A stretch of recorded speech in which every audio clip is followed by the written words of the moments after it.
Boa noite, João Carlos.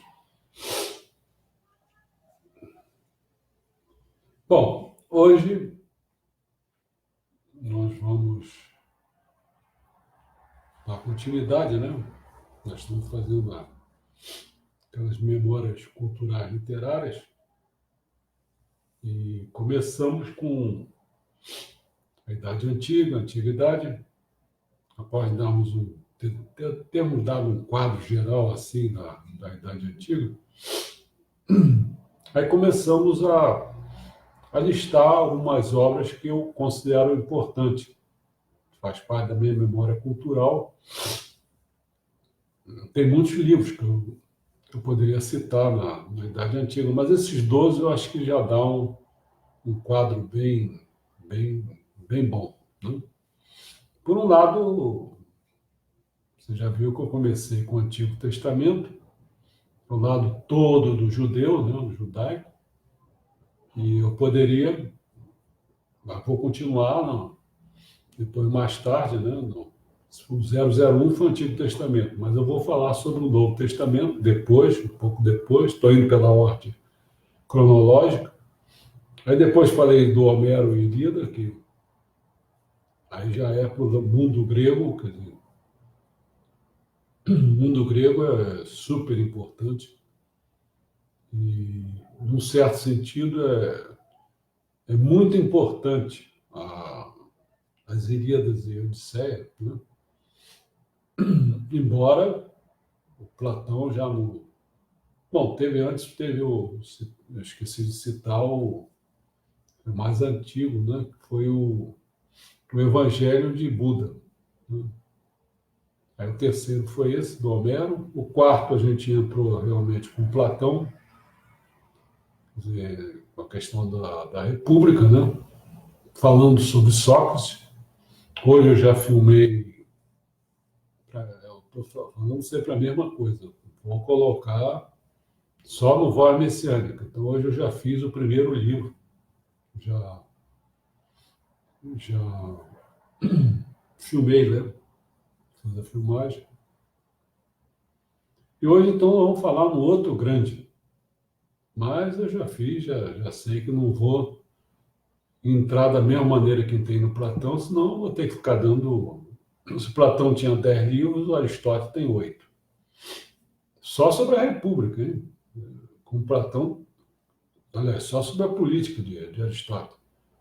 Em Platão foram 10 livros só sobre a República. Quer dizer, isso não quer dizer que ele não fez outras obras, entendeu? Então a gente não dá para. Acho que eu mostrei já a capa, né? Esse aqui foi o curso que eu dei, chamado Filosofia e Messias. Esse foi o número 5 no Aristóteles, né? E eu botei aí, se as pessoas devem ter visto, eu botei aí para as pessoas terem uma ideia do que foi essa aula que nós demos.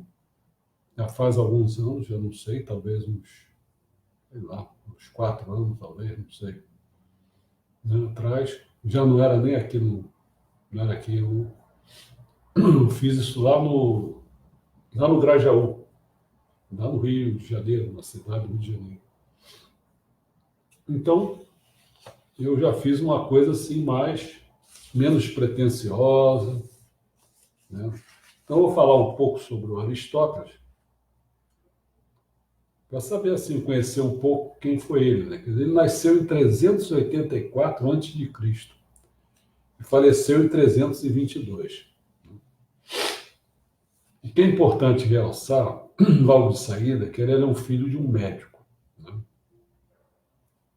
Filho de um médico. Então, por isso que muitas coisas ele herdou, né? Fazer a zoologia, a botânica, entendeu? E esse médico era um grande amigo do rei da Macedônia, que nada mais foi do que o avô de Alexandre o Grande. Então, quando ele foi, Estagira, né? Fica lá em cima na Macedônia, né? Para cima, e acho que é uns 300 e poucos quilômetros de distância. E ele foi estudar na academia de Platão. Ele ficou lá durante 20 anos. Quando Platão faleceu, se pensava que ele ia herdar o lugar, porque ele era o discípulo mais famoso, melhor, né? Mas não, os céticos já tinham dominado, e foi até, eu acho que não sei se foi um sobrinho de Platão, uma coisa assim, que dominou lá. E Platão e Aristóteles foi embora, lá com seus, talvez, 27 anos, por aí, uma coisa assim, né? Não, 27 não, bastante idade já. Nirei foi para ser o preceptor, que era um garoto, Alexandre o Grande, que foi um dos maiores conquistadores, né? Eu acho que ele tinha uns 14 anos. E Alexandre foi o preceptor dele, ensinou muita coisa a ele, acho que durante uns 3, 4 anos. Depois, quando ele voltou, ele então fundou o Liceu, né?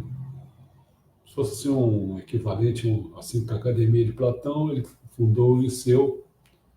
Ele pediu, dizem que ele pediu a Alexandre o Grande que trouxesse várias coisas das conquistas dele, trouxesse assim, animais diferentes, uma opção de coisa, e parece que tem um quadro que mostra assim, o Alexandre trazendo aquelas coisas todas para ele. Mas, principalmente, ele trouxe um pedido dele, eu acho que não sei se foi totalmente Alexandre que trouxe tudo, mas ele pediu as constituições desses estados, dessas cidades e estados que existiam, ou em outros lugares, e parece que foram cerca de 150 constituições. Quer dizer, então Aristóteles, nessa obra, é um pouco diferente de Platão. Platão faz uma coisa que a gente vê assim como se fosse mais uma utopia, uma cidade desejável, né? Uma república, né? Enquanto parece que Aristóteles não. Aristóteles, eu acho que ele é mais... Ele quer partir do que existe, né? Então é uma coisa um pouco diferente. Bom, para mim, talvez vou começar a falar assim. Deixa eu ver se tem... Bom, todos os aspectos da filosofia de Aristóteles continuam sendo objeto de estudos acadêmicos. Embora Aristóteles tenha escrito muitos tratados e diálogos formatados para publicação, apenas cerca de 1/3, aí que está o problema, da sua produção original sobreviveu. Apenas 1/3. Pena, né?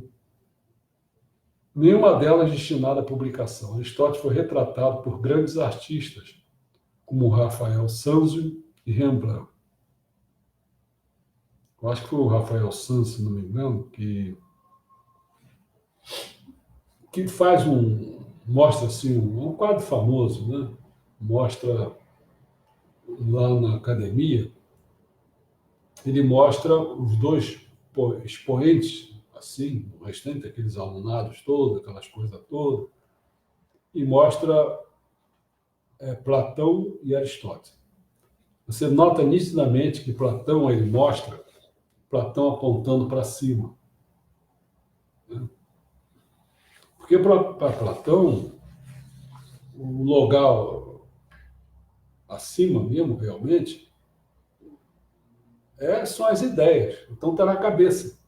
Então, vai para as ideias, entendeu? Enquanto que Aristóteles ele aponta para baixo. Ele já mostra aí uma grande diferença entre um e o outro, né? Então, as primeiras teorias científicas modernas, incluindo a circulação do sangue, olha só quanta coisa, que foi de William Harvey, a cinemática de Galileu Galilei, foram desenvolvidas em reação às de Aristóteles. No século XIX, George Boole, famoso para mim, né, que era da área, deu à lógica de Aristóteles uma base matemática com um sistema de lógica algébrica. Aristóteles estava lá. No século XX, Martin Heidegger criou uma nova interpretação da filosofia política de Aristóteles, retratando em outros lugares Aristóteles foi amplamente criticado, até mesmo ridicularizado por pensadores como o filósofo Bertrand Russell e também o biólogo Peter Middelbach. Mais recentemente, Aristóteles foi novamente levado a sério, como no pensamento de Ayn Rand Alas der Markt. Enquanto Armand Marie Leroy reconstruiu a biologia aristotélica, a imagem de Aristóteles orientando o jovem Alexandre permanece atual, como foi retratado no filme de 2004, Alexandre. É um filme com esse nome. Sua obra poética continua a exercer influência no cinema norte-americano. Muito se poderia dizer sobre vários pontos de Platão, como sua vida, campo de estudo, de Platão não, de Aristóteles, aqui está errado que eu botei.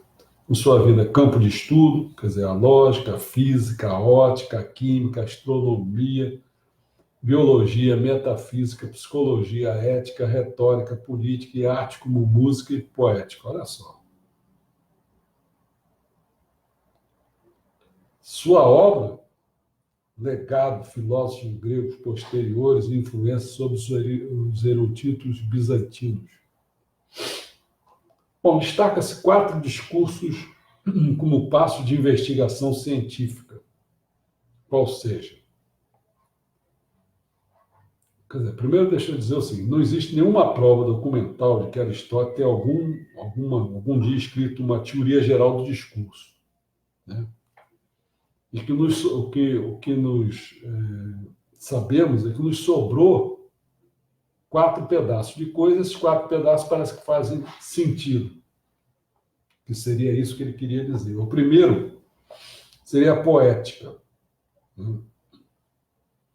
Porque, repara só, tudo, quando a pessoa tem que explicar alguma coisa, a pessoa escreve as coisas assim, no nível poético. Não quer dizer que vai ser rimado, não é isso que eu estou dizendo, não. Mas assim, de uma maneira poética, porque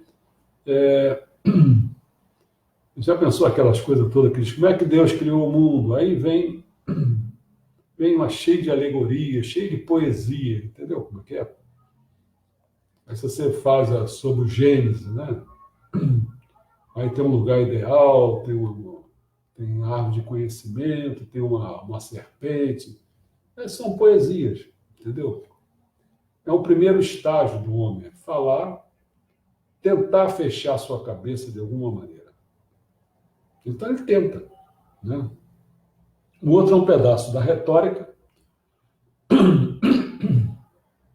que aí você começa a ter uma vontade de explicar um pouco melhor, você entra na dialética, depois então é analítica, e isso foi o que sobrou mais ou menos. Mas a coerência entre cada uma dessas etapas do estudo do discurso é tanta que é impossível supor que ele não percebesse nenhuma unidade em uma coisa que ele mesmo está expondo com tanta coerência. Não há nenhuma obra de Aristóteles que seja a teoria geral do discurso, mas, de qualquer maneira, se entende que está subtendida nessas 4 ciências. A ideia de que todo discurso é um transcurso, é uma modificação que se passa no tempo através da linguagem, em que algo no mundo de crenças, de sentimentos, de ideias do ouvinte, que pode ser você mesmo, será alterado. Parte-se, então, sempre de algo que já está acreditado ou admitido e vai chegar a uma nova coisa que será acreditada, admitida em seguida, e aí vai assim, entendeu? Sempre é isso, quer dizer, parte de alguma coisa que está acreditado ou admitido, e vai assim por diante, né? Isto acontece tanto numa peça de teatro quanto numa demonstração científica, havendo na passagem do poético para o retórico, do retórico para o dialético, do dialético para o analítico. Apenas a modificação do tipo e do grau de certeza admissível. O poético, o grau de certeza é muito menos, né?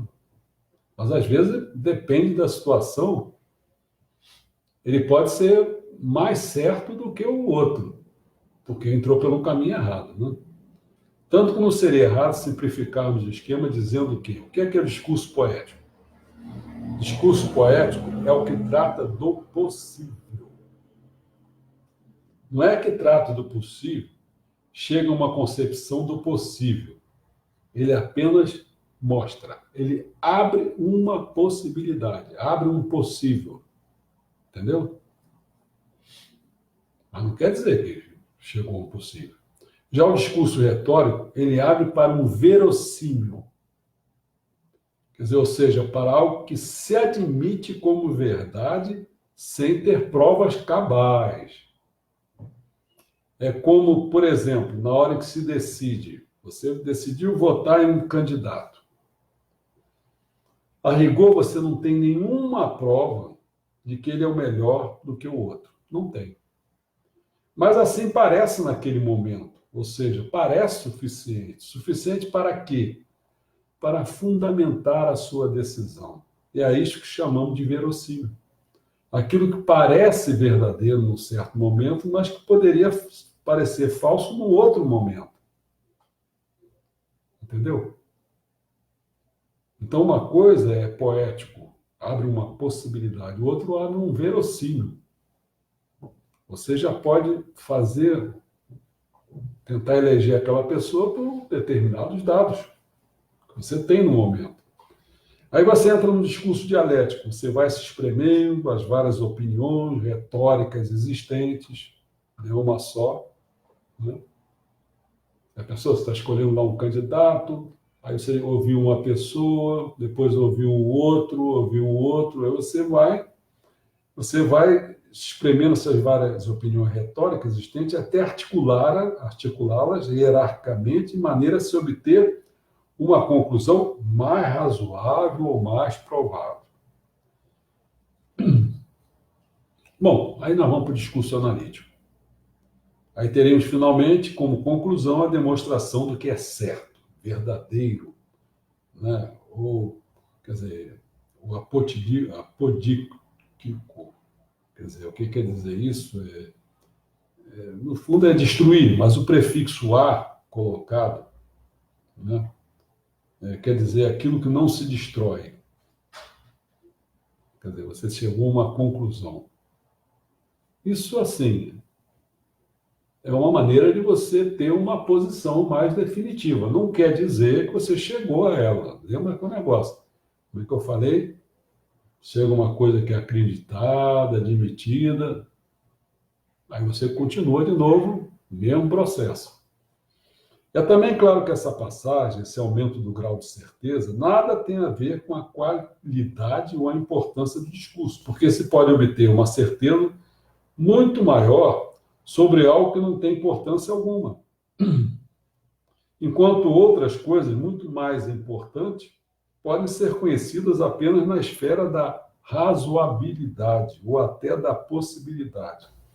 E quando eu digo assim, grau de certeza, eu não quero dizer grau de confiabilidade. Pois às vezes o conhecimento que se tem do possível, ou seja,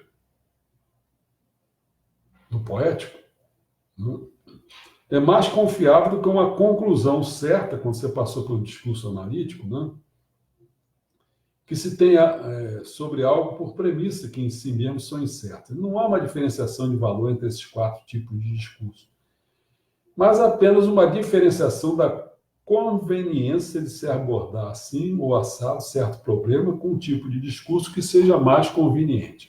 Tá? Então, toda a investigação científica passa por essas 4. Esses 4 seriam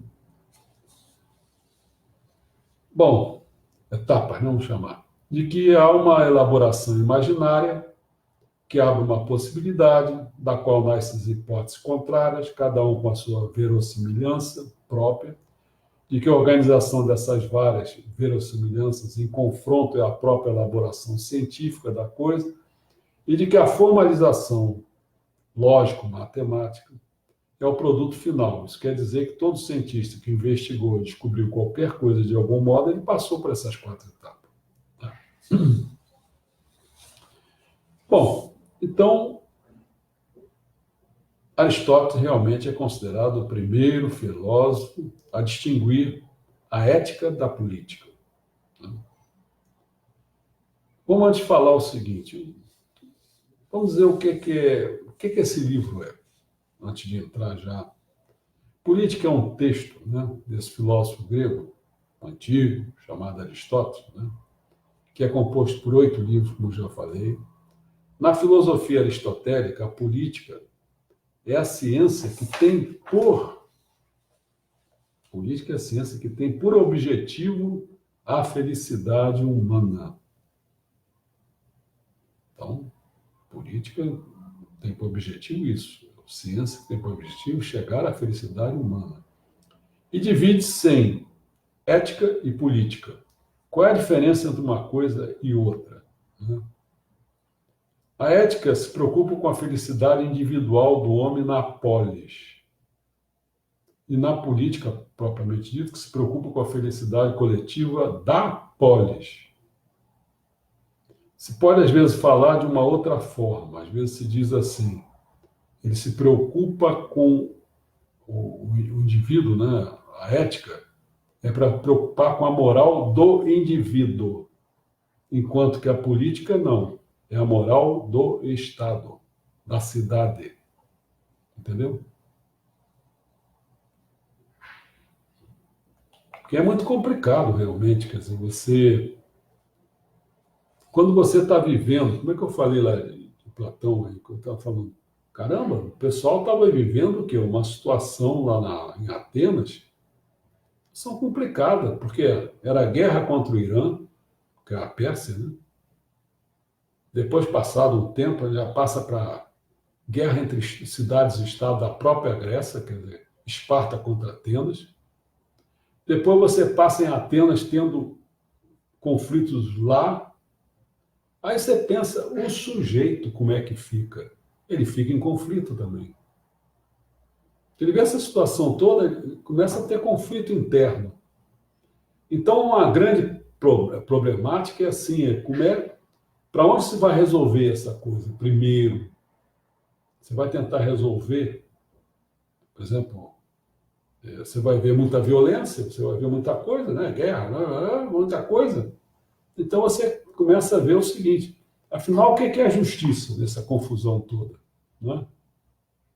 E aí você tem que tomar um aspecto moral para você tentar definir a coisa. Se você vai para termos individual, né? Não é uma coisa coletiva, como a cidade, o Estado, não. Então, o que é que você faz? A moral aqui, interna, individual, você vai pela ética. Lá fora, vai pela política, entendeu? Então, isso aí também, quando você vai em termos do objetivo final, que é a felicidade, é isso. A felicidade individual, a felicidade coletiva. O objetivo de Aristóteles com sua política é justamente investigar as formas de governo e as instituições, capazes de assegurar uma vida feliz ao cidadão. Por isso mesmo, a política situa-se no âmbito das ciências práticas, ou seja, as ciências que buscam o conhecimento como meio para a ação. Porque tem muito disso. Tem uma parte que a gente chama assim, são as ciências práticas, outra coisa são as ciências teóricas. Tá? Então, a política está dentro das ciências práticas, assim como a metafísica está dentro de uma ciência teórica, entendeu? Então, os livros 1, 2 e 3, que são 8, né, eles são introdutórios e versam sobre temas como a teoria do Estado, classificação de várias espécies de constituição, que eu falei, né? Agora, os livros 4, 5 e 6 tratam da prática política, da natureza das várias constituições e dos princípios que a regulam. Os livros 7 e 8 especulam sobre a política ideal, analisando a estrutura da melhor cidade. Então, nós vamos falar sobre os tipos de governo, né? Aristóteles, por exemplo, no livro 3, capítulo 12 da política, faz uma distinção de 2 tipos entre os governos. 2 tipos. O primeiro tipo de governo se refere à forma pela qual o governante age, sendo para o interesse privado ou para o bem comum. Percebeu? Porque, assim, existe uma coisa que é do privado. O que que é? Por exemplo, a família. Lá o chefe, por exemplo, tem 4 coisas. Ele tem que organizar a questão econômica da família, tá certo? E ele tem que mandar, ele manda. Quem tem que obedecer pela ordem é o seguinte: aos filhos, a mulher e os escravos. Esse é o esquemão da família, tá certo? Quando você pensa na questão do Estado, né,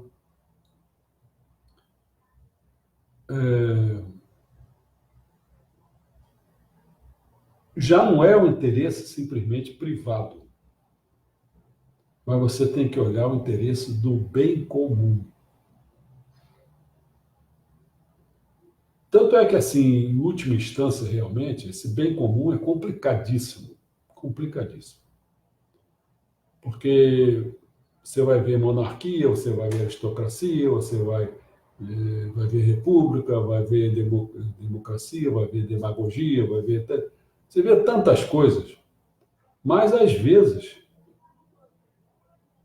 depende muito do cidadão ou dos cidadãos que tomam uma atitude ou outra. Então, você pode passar de um regime, né, de um tipo de governo para o outro. Então, por isso aqui, o primeiro se refere à forma pela qual o governante age, sendo para o interesse privado ou para o bem comum. Quando ele governa para o bem comum, ele age segundo os princípios da justiça, e essa seria a verdadeira forma da política. Segundo, a segunda distinção é o seguinte, que ele faz é em relação ao número de pessoas no poder, podendo ser apenas composto por uma pessoa, algumas ou muitas. Muitas, por exemplo, uma democracia. Entendeu? Portanto, Aristóteles relaciona as duas distinções existindo, dessa forma, 3 tipos de governo relacionados ao número de governantes que serve ao bem comum e 3 tipos de governo relacionados ao número de governantes que são realizadas ações apenas ao interesses privados ou públicos. Eu dei uma ideia geral disso aqui, porque eu vou falar mais concretamente daqui para frente, mas guarda isso aí. São 2 formas, né? Quer dizer, o interesse privado ou bem comum, né? Ou então o número de pessoas que estão no poder. Monarquia só tem um, certo? Bom, vai guardando aí. Então vamos continuar falando sobre Aristóteles, é considerado o primeiro filósofo a distinguir a ética da política. Aquilo que eu falei. Centrada primeira na ação voluntária e moral do indivíduo. Essa é a ética. Enquanto tal, a segunda nas vinculações deste com a comunidade. Entendeu? Ética e política. Ética individual, política coletiva. A obra discute temas como a sociedade, o homem, seus bens, a arte de conquistar riquezas, a educação dos jovens de uma sociedade, os tipos de governos, o bem público, o interesse do coletivo, a mulher na sociedade, o escravo, etc, etc, etc. A política é a obra clássica para os conservadores, como é, no geral, a filosofia de Aristóteles. Mesmo que não acredite que suas ideias políticas foram criadas, como as de Platão, para que fossem colocadas em prática, nelas podemos vislumbrar muito do conservadorismo de Aristóteles.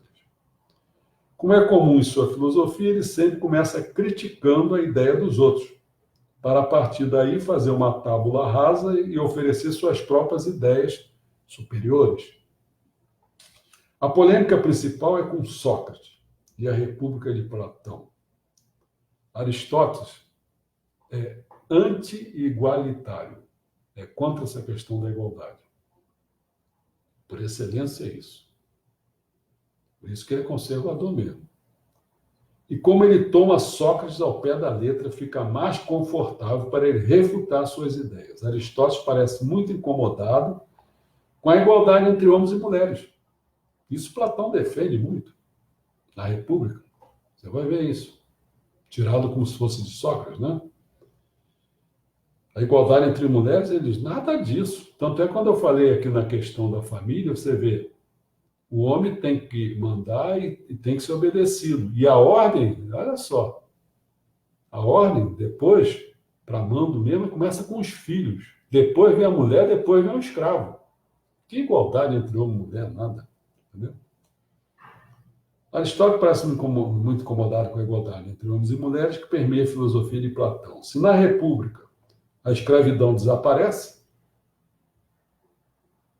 e volta amenizada nas leis, Aristóteles a endossa com paixão. Não é compaixão, é com paixão. Todas essas opiniões, mesmo que não possam ser exageradas, revelam por detrás seu método indutivo. Vamos lá. As impressões dos sentidos, não é o intelectivo, não é intelectual, dos sentidos. As tradições e o senso comum, desprezados pela epistemologia platônica, têm muita força em Aristóteles. Aristóteles defende muita coisa em comum, só ver. O bem comum, é isso que ele fala, né? O senso comum, entendeu? Ele é mais dedo para baixo, Platão mais dedo para cima, tá certo? Para ele, Aristóteles, como historicamente as mulheres foram declaradas inferiores, os escravos sempre existiram, e a relação entre os sexos parece assemelhar-se à dos animais. Logo, né, porque assim as mulheres estarem mais ligadas para a reprodução. Então, logo, portanto, cabe ao filósofo aceitar tudo isso. A política de Aristóteles é, na verdade, um contraponto à revolução platônica, inclusive com seu programa de educação colocado no final, que, na verdade, é muito inferior e bem menos detalhado que o de Platão. Eu esqueci de dizer aqui, eu acho que agora estou me lembrando, quer dizer, o Aristóteles, ele fez a fundação da alquimia, se baseou nos ensinamentos de Aristóteles. Curiosamente, ele afirmou que as rochas e minerais cresciam no interior da Terra. Rochas e minerais cresciam no interior da Terra. E assim como os humanos, os minerais tentavam alcançar um estado de perfeição através do processo de crescimento. Eles estão crescendo, as rochas minerais. Então, a perfeição do mineral seria quando ele se tornasse ouro. Tá? Se o filósofo ateniense Platão dizia que a cidade ideal deveria preocupar-se menos com o número de seus habitantes do que com uma limitação da propriedade privada, Platão falava isso. Cidade ideal não se preocupa muito com o número de habitantes, não. Tem que se preocupar com a limitação, limitar a propriedade privada.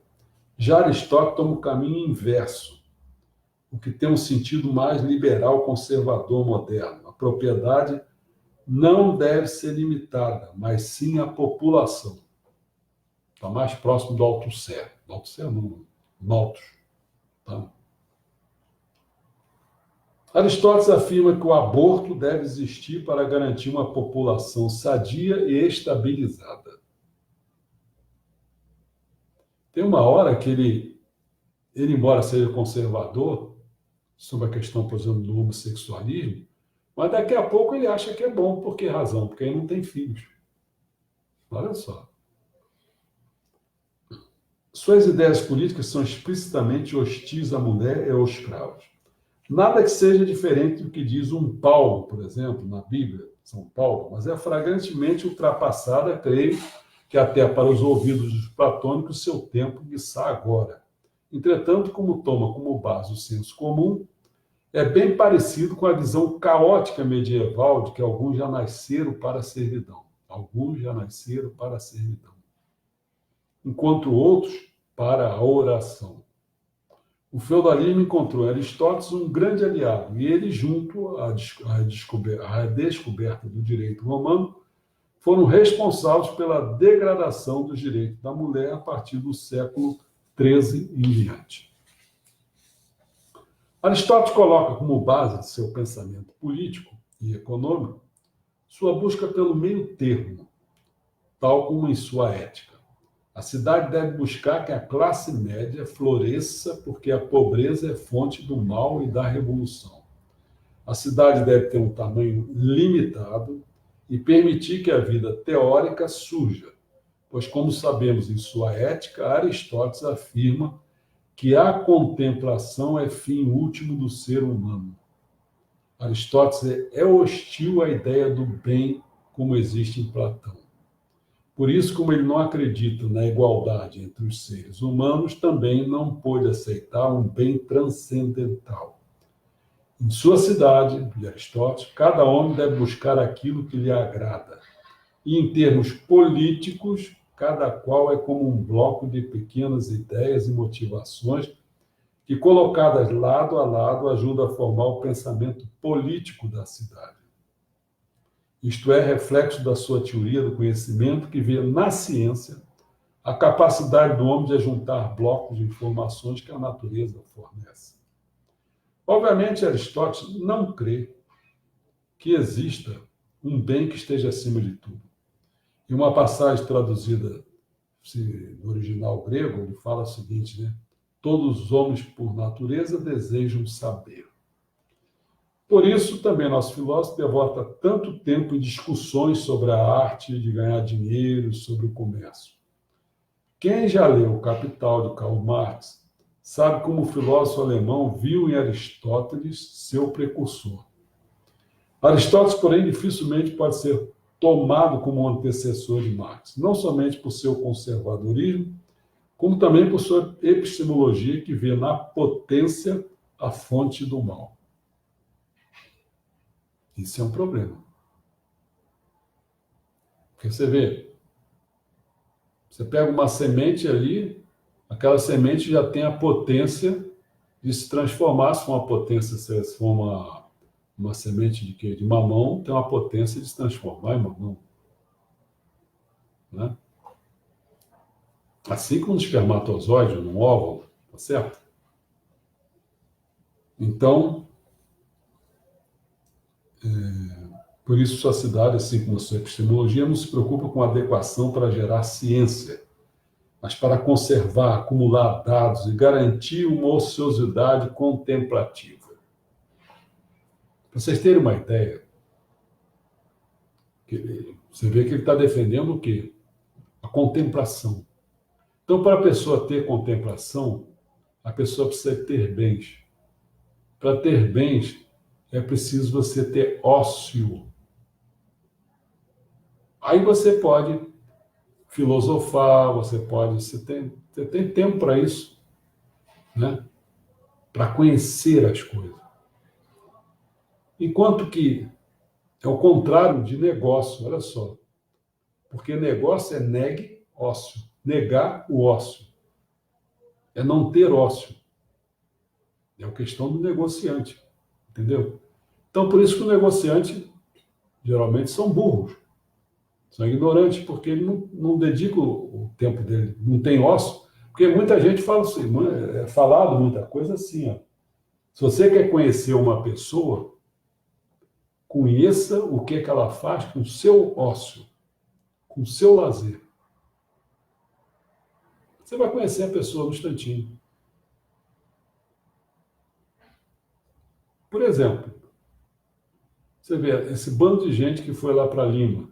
O cara até vendeu o táxi dele para, né, ter dinheiro para o avião, porque não ia poder ir a pé. Então, quando ele voltar, ele vai ter que começar a ralar lá, sei lá, se vai ser Uber, já pensou? Ele estava numa condição, vai virar outra condição. Tá? Então, o que é que ele faz com o lazer dele, com o ócio dele? Ele fica lá, vai lá, veio, com certeza veio para o Brasil, ficou ali naquela massa danada que tinha lá na Avenida Rio Branco, na Avenida Presidente Vargas, eu acho. Vai ficar gritando, já pensou que satisfação que o cara tem de ficar gritando, Mengo, Mengo. Cara, isso é que eu botei escrito aí para a pessoa, eu não quis assim, Não é para ficar criando polêmica, não, mas para despertar a cabeça. Cara, você que pertence a uma nação brasileira, não é nação rubro-negra, não. Se for nação rubro-negra, cara, você tem que mudar de país, porque aqui é o Brasil, não é rubro-negro, não é. Tá certo? Eu falei até, disse assim, e deve ser verdade mesmo, já aproveitaram e botaram um negócio lá, não sei se foi baseado no que eu falei ou não, né? Que a maioria que está ali é tudo petista, deve ser mesmo, já é camisa Flamengo, né? Já é. Aí o pessoal fica pensando, não, faz uma enquete e vê se não tem muito ali flamenguista, porque o cara, você vê, não se preocupar com a nação, não faz, ele duvido que aquela grande massa que tem ali vá fazer parte das manifestações pela nação. Não, ele não tem essa preocupação. Ele faz do ócio dele é isso. Fica visível. O outro quer fazer do ócio, sabe o quê? Não, estou doido para chegar fim de semana e vai para um barzinho, bota lá aquela cerveja gelada, fica botando gelado. Cara, porra, é isso. Se você faz do teu ócio isso, imagina, cara. Quem é você? Entendeu? Bom, além do mais, a preocupação com o privado gerou uma atomização da sociedade em níveis alarmantes. Hoje, em nossa civilização, mesmo com incríveis misérias e uma grande urgência em debatermos sobre o bem comum, as pessoas fazem filas para comprar os produtos mais estúpidos que se possa imaginar. Uma das coisas que eu acho estúpido, me perdoe, pô, mas o cara aí, às vezes tem caras, vê um cara estrangeiro aí, que para mim o cara é um tremendo desconhecido. Eu não sei como é que aquelas pessoas, eu não sei nem se eles conhecem realmente, ou se vai na onda, entendeu? Aí depois fica lá em pé o tempo todo fazendo com o braço assim. Os caras idiotas que não tem, como é que eu vou falar? Música de baixo nível, e vocalistas de baixo nível, tudo de baixo nível, o cara que toca também é de baixo nível. E você fica pagando esse dinheiro para esses caras internacionais aí levar o nosso dinheiro. Porra, cacete, nossa senhora. Vão achar que eu estou falando um absurdo. E tem que achar mesmo. Tem que achar, porque com a tua cabeça você não pode pensar diferente, né?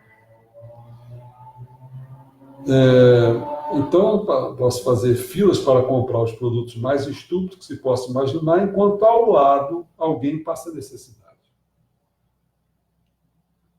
No tempo de Platão, quando este tentou ensinar sobre o bem fora de sua academia, a população, no mais puro espírito filisteu, de que somente o que é útil é bom,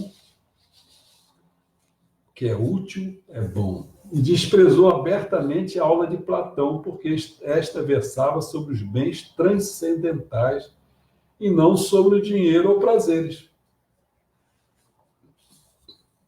Provavelmente isso que eu estou fazendo aqui, a grande maioria vai achar isso uma besteira. Eu vou ganhar dinheiro com isso? Eu vou aumentar meu prazer? Não, cara. Então você tem que fazer, sabe o que é? Tomar o equivalente, o Soma. Lembra da Admirável Mundo Novo? Tá aí o Soma. O Soma tá aí, ó, tá espalhado, né? Cocaína, crack, LSD, remédio para dormir, tá aí, ó, tá cheio. Contra a depressão, olha só que alegria. Vai lá. Não entende o que eu estou falando, não. Se você não entender, é porque você é um baixo nível mesmo, cara. Aí quando diz assim, só 97% vai ficar completamente alijado, vai ser, às vezes as palavras mais fortes, vai ser destruído, deletado. Meu amigo, você não está conseguindo entender o que eu estou falando, cara. Então Aristóteles jamais conseguiu compreender as conquistas de Alexandre. A cidade, por ele imaginada, é fechada em si mesma e hostil às influências estrangeiras. Trata-se de uma cidade que busca fornecer meios para que alguns obtenham um ócio contemplativo. Não é todo mundo, não. Tem que ter os escravos? Tem que ter os escravos para poder gerar o que? O ócio. Platão, pelo contrário, sabia que a história seguiria sua marcha. Seu modelo, tal como explicado em seu diálogo, Parmênides, da busca da unidade na multiplicidade. Por isso que ele não entende Alexandre. Porque, olha só, foi colocado em prática pelas conquistas macedônias e deu origem à cidade de Alexandria, para onde afluíram gregos, persas, judeus e muitos outros. É o império mundial de vários povos, mas aí você tem que ver a unidade na multiplicidade. Ele não queria isso. Para concluir, podemos ver como até mesmo o princípio de não contradição de Aristóteles influenciou sua política. Ele não pode admitir, pois trata-se de uma contradição que uma coisa possa ser boa ao mesmo tempo ruim. Para Platão, a democracia era a pior forma de governo entre as melhores. Entretanto, entre as formas degeneradas de governo, a democracia era a que oferecia menos perigo. Aristóteles não consegue compreender isso. Eu também acho uma democracia uma merda. Mas vamos lá devagar. Em outras palavras, a política aristotélica é essencialmente unida à moral. Porque o fim último do Estado, sabe o que ele é? É a virtude. Isto é, a formação moral dos cidadãos e o conjunto dos meios necessários para isso. Como nós estamos distantes, né, desse fim último do Estado, formação moral dos indivíduos.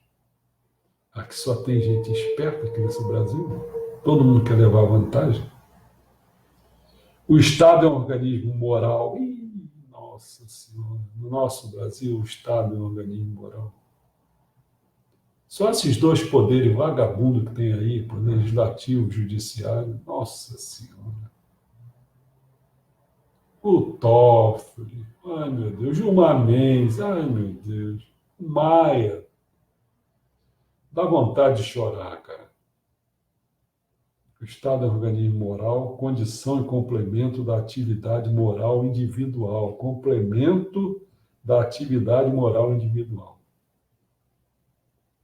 Porque você pode pensar o seguinte: você pode ser moralmente bom com um Estado moralmente ruim? Se pode, como é que você faz? Entendeu? Por isso, quando ele divide o homem, assim, ó, vamos falar assim, do estômago para os órgãos sexuais, faz parte do desejável, do insaciável, que leva para quê? Para o comer das duas partes, tanto comer alimento como comer qualquer pessoa, que é o sexo, entendeu? Acima, um pouco acima do estômago, né? Aí não, aí você já está mexendo com uma outra área, que não é a área da insaciedade. Se pegar lá ao lado do coração, é o do amor, né? Se for mais acima, aí sim você tem a sabedoria, né? Então, o que é que você tem que fazer? Você tem que dominar, vamos botar na linguagem nossa aqui, messiânica, você tem que dominar o seu espírito secundário. O espírito primordial tem que dominar o espírito secundário. Essa luta que você tem que fazer individualmente, porque mesmo que a sociedade seja uma merda, como é a nossa, tá certo? Mas você tenta ser moralmente bom. O que vai acontecer? Você vai progredir individualmente. E, ao mesmo tempo, vai dar um exemplo para que a sociedade se transforme. Já que você não tem força para poder fazer a sociedade virar uma coisa boa, moralmente boa, que não é o nosso caso. O nosso caso é uma vergonha. Certo? Só o fato de você ter esses caras que eu citei no poder, isso é uma vergonha. Isso é uma vergonha. Não tem sentido isso aí. Não tem sentido. Como é que esses caras puderam alcançar, serem indicados? Como é que o Lula, que indicou, que fez muita coisa desses caras, como é que ele ainda consegue ficar falando? O Lula tá gagá, pô. Interna esse bicho, cara. Ainda tem gente que acredita nele. Ai, meu Deus. Isso é uma vergonha.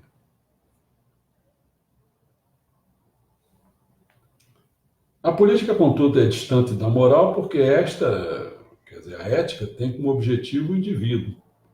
A política, a coletividade. A ética é a doutrina moral individual, a política é a doutrina moral social. Desta ciência, trata Aristóteles precisamente na política de que acima se falou.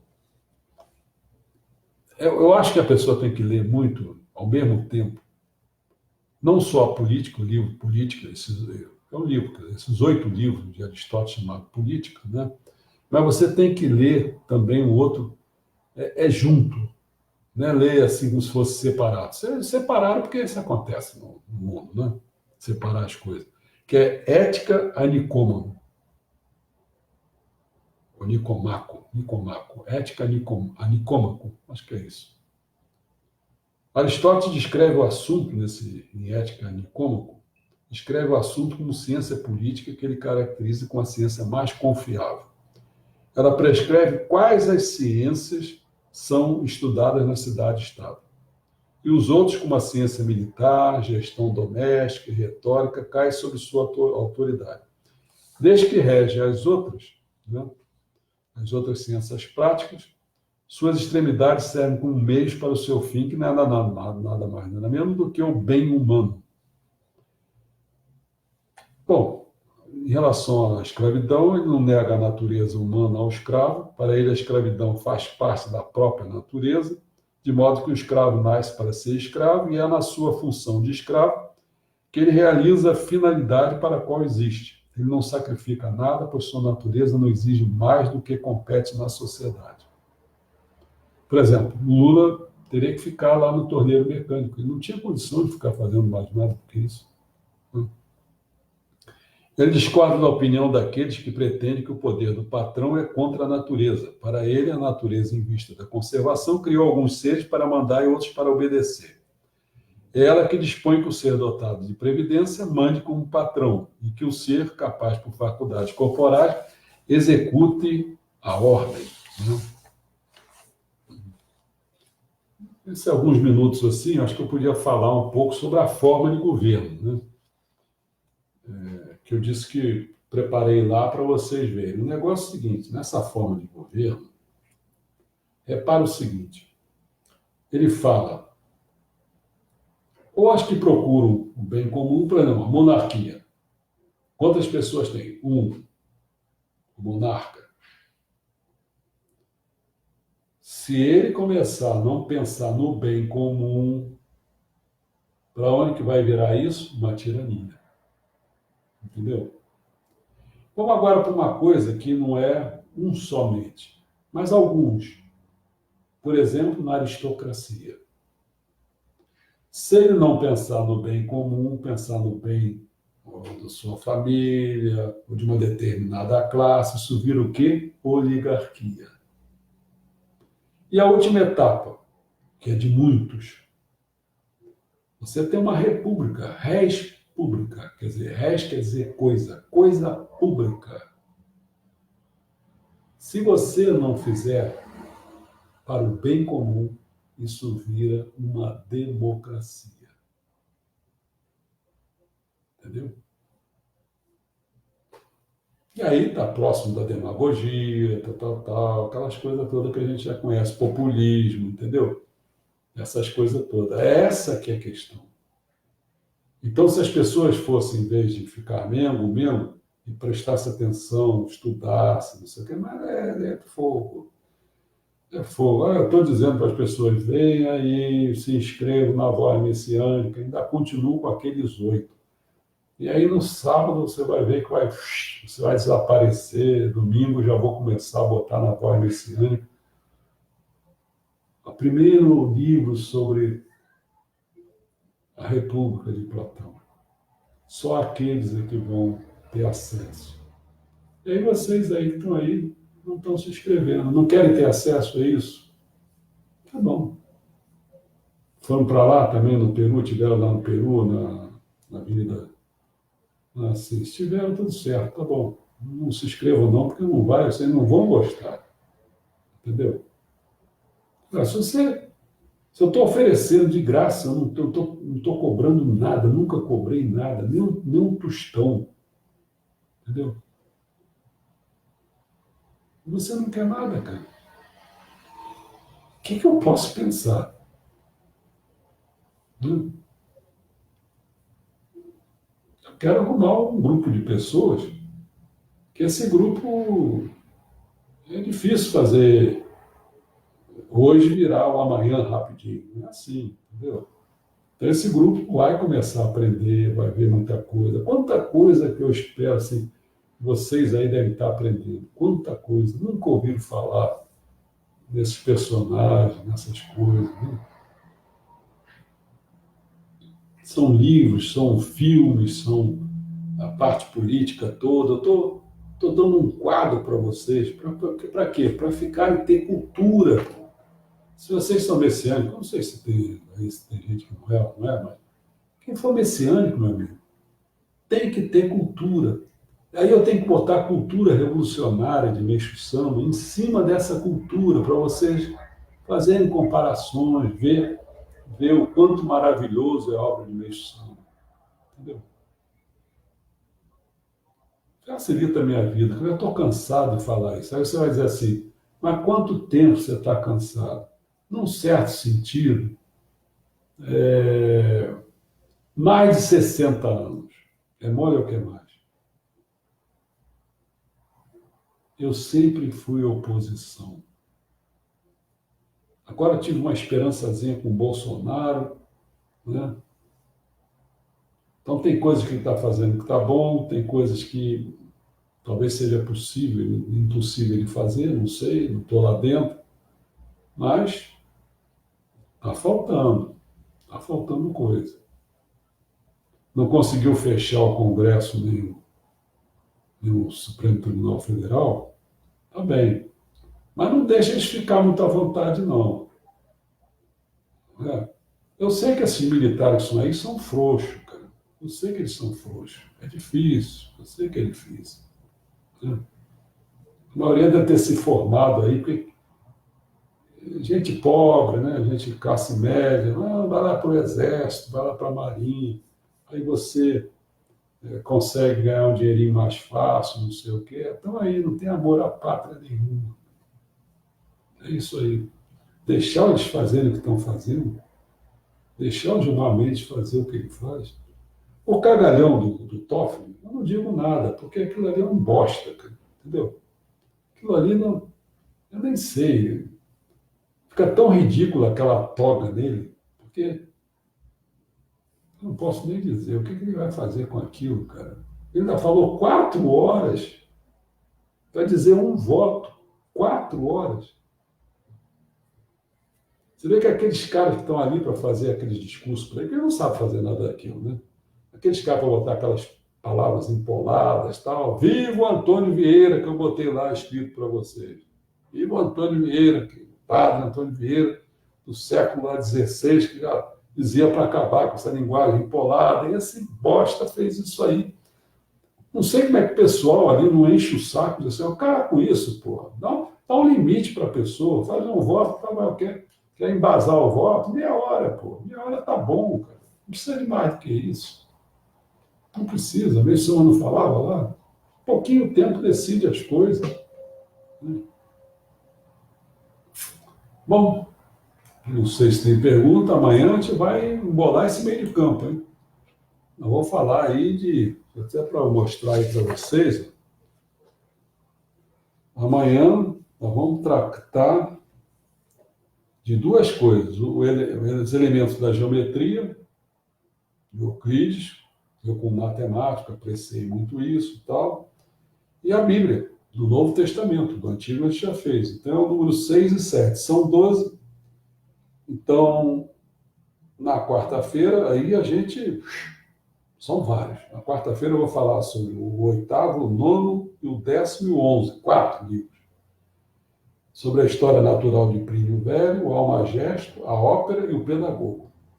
Eu deixei apenas o último lá para essa quinta-feira, e vale a pena, Cidade de Deus com Santo Agostinho.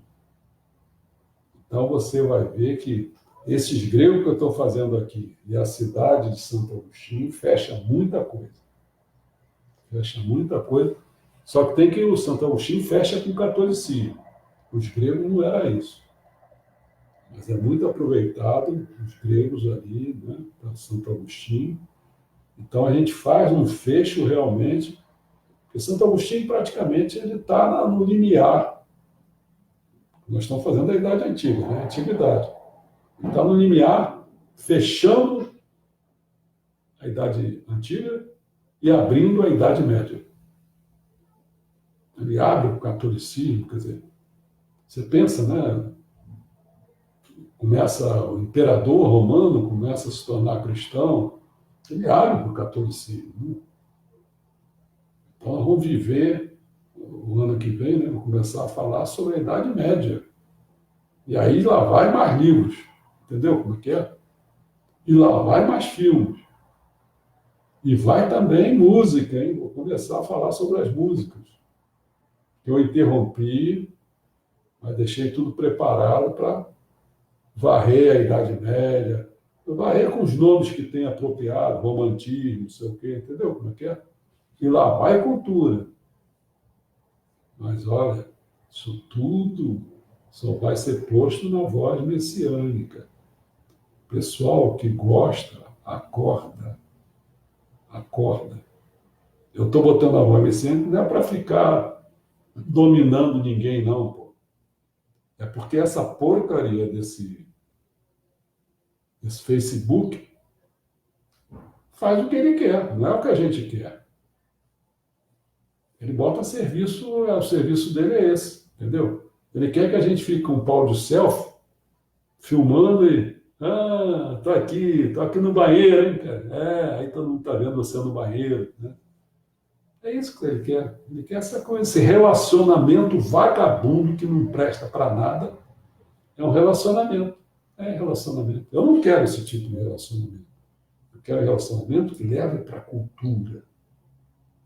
Relacionamento que não presta, abre aí, liga a Rede Globo, pronto, você pode ver tudo aí. Tem tudo que não presta, você vê. Novela, Faustão, pronto, tá aí. Pega o jornal, abre lá, vem Miriam Leitão. Tá bom, liga, faz. Tudo que você não presta, você vai para lá. Eu acho que não tem nada assim.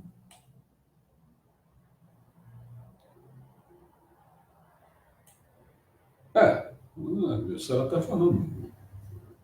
Está embasado nas leis que ele mesmo fizeram para protegê-los. Claro. É que você vai ver em Platão. Num diálogo é isso. O que é a justiça? É a conveniência do mais forte. Pronto, é isso aí, Jussara. Você vai ver lá. Ele vai dizer isso. O Trasímaco vai falar isso. É a conveniência do mais forte.